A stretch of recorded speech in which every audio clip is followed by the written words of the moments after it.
Joining me is the Federal Road Safety Commission Lagos State Sector Commander, Hyginus Umeje. Thank you for joining us on TVC Breakfast. Thank you very much.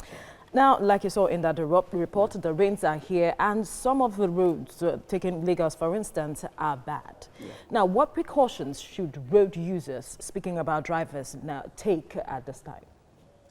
Well, this is the time that the issue of checks on our vehicle becomes very, very imperative.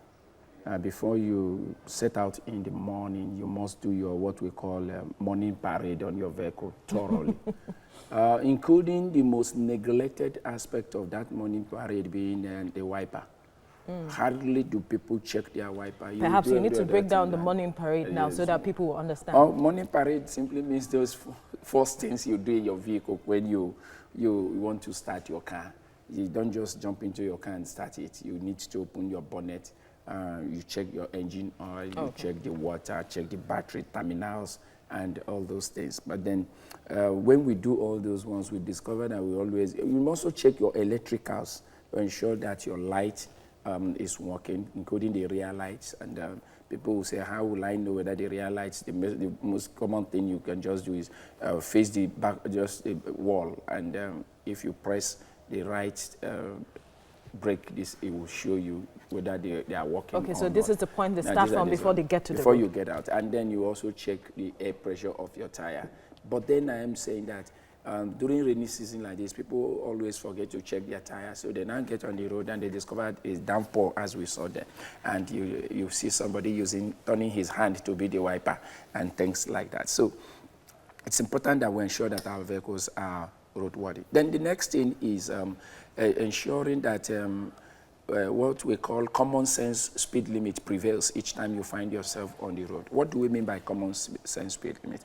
Adjusting your speed to meet the prevailing situation. Look at what we saw in that documentary, the prologue that you just gave now. Yeah. That's not where you need to tell anybody that 100 kilometers per hour. Where do you get the 100 kilometers per hour? Where do you get the 80 kilometers or 90 kilometers per hour, as the case may be in a highway? So here, you now have to adjust your speed to meet the prevailing situation. And each time it rains, it becomes very precarious if you are on the road, because you might just apply your brake and see yourself deviating to a different direction because of that layer of water between the road and, of course, your tire.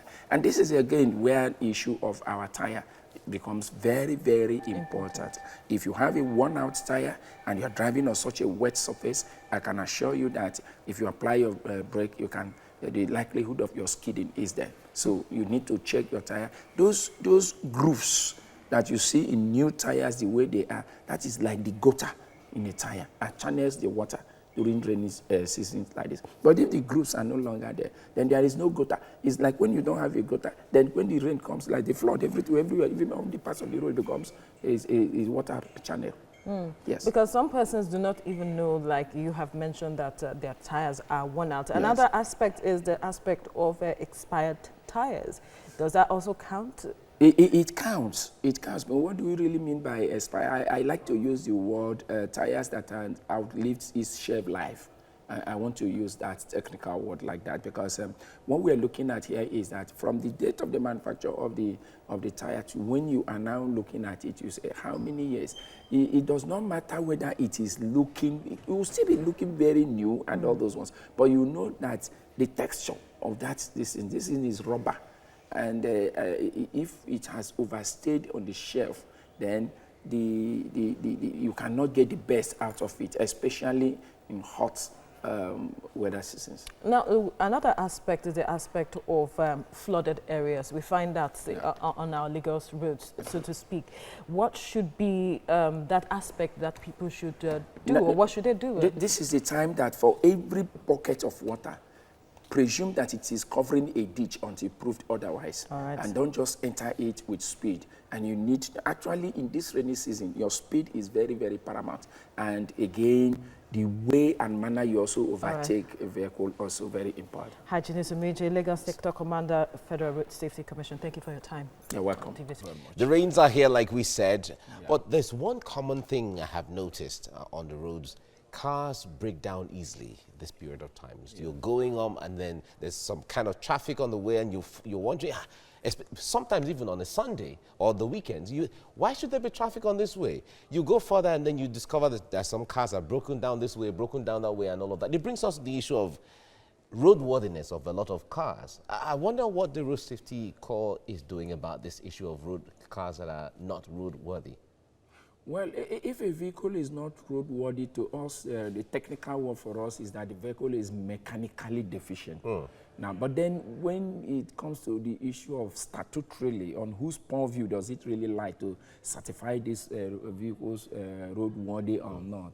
It is the statutory responsibility of the vehicle inspection officers. Yeah. But then we on our part, the moment a vehicle is not roadworthy and we cite it on the road, we take it off the road by way of arrest and impoundment. Okay, what constitutes... what you created now, we also need to get to why are we having more breakdowns now? Okay. The potholes are here with us, staring at us glaringly.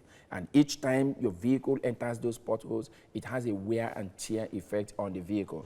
And that is why you notice that vehicles tend to break down more. Easier during the rains. Exactly. Now, also give us some level of education here. What really constitutes a car that is roadworthy?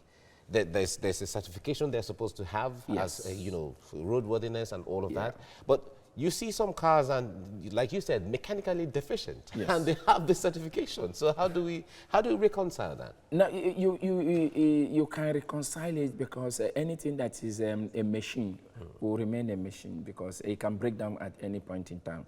The fact that a vehicle has just gone through a roadworthiness test does not mean that you bring it out again, bearing in mind the kind of road we are applying now, that the next day that vehicle cannot really get bad again. So it also calls a concerted effort on the part of vehicle owners to also go the extra mile, go beyond what the VIO has called you to do. And one good thing about the issue of the vehicle check in Lagos today now is that we now have the automated system where the computerized testing centers where these vehicles can really go and beyond what you can see with the validity of your eyes, then the computer can go deeper to say this need to be checked. But even when you do all those things, all other variables need to also be in the right. Yes, all things need to be equal. The road that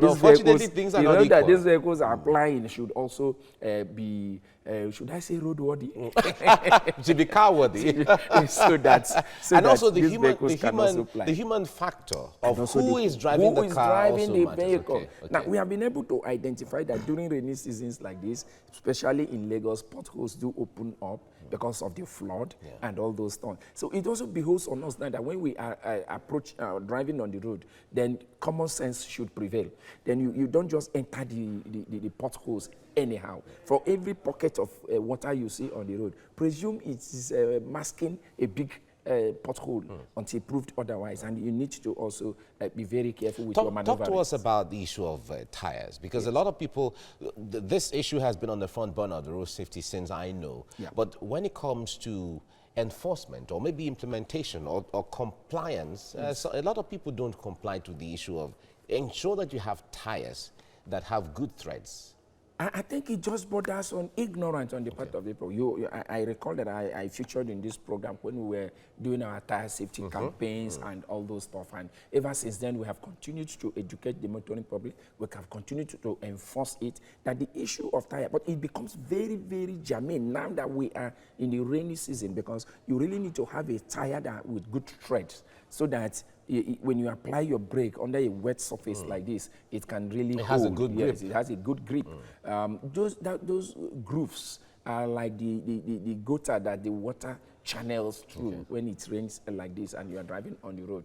And then we need to ensure that the tire has not also outlived its shelf life. That's the way I want to put it. Because a tire can really be looking good, but if it has outlived its shelf life, it will not also last for you. For these potholes we are talking about, their edges, some of the edges of these potholes are as sharp as razor. And that's why you need to be very careful for the sake of your tire also, because you can actually buy a tire today. There are some And potholes destroy it today and still you the same destroy- day? Yes, you will just tear it up. So Okay. we need to ensure that, number one, we buy the correct tires. You also check the date to be sure that it has not manufacturing out. date? Yes, manufacturing date, which we have educated people over, and over that it is just the week and of course the year of manufacture is what guides. Hygienist And, Omeje? please, I must not round up without mentioning our speed within this rainy period. Okay. Please, let common sense speed limit be our watchword. All right, common sense speed limit. Thank you very much, Hygienist Omeje, Lagos State Sector Commander of the FRSC. Thank you so much. Thank you for this wonderful opportunity. Good. Common sense speed.